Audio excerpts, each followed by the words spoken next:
آخه بالی که تونه زکان بال بگیره چرا زنجیل چکنه؟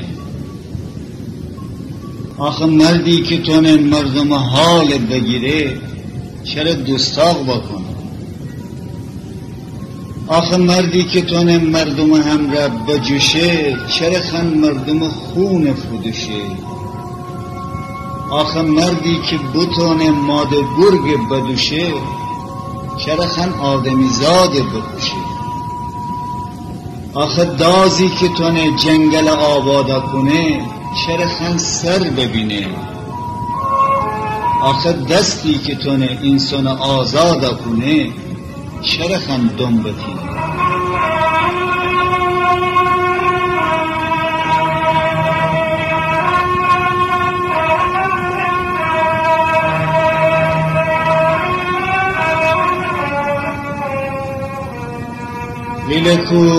لیلکو دور بد دوری ببو، زندگی بد توری ببو، مهربانی به خاله خاک ببو، باد ویت بوشو.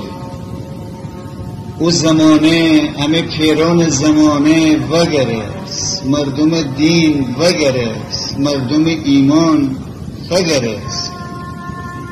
نون الان قیمت جان همه جا، نون سوار پلاخور دنبال نون همه جا.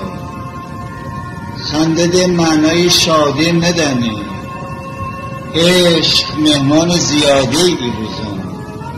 عشق ده طاقت مهمان زیاده ندانه، شو سیای گو سیاته، روز روشن ایسه از شو سیاته. امسال خاشی جوجه بکی بیریس، پارسال جوجه گونه جنجیر جیز. اشکن گوفه بنفش گل ده، کلکفیس بلبل ده. وقتی شال چوپان ورجه بخوسه، دنبه ده توفه ترش کنوسه. اسب مرجان خودشه داخل فیروزه دانه، گربوز آوخه بخوره شون سرچشمه خونه.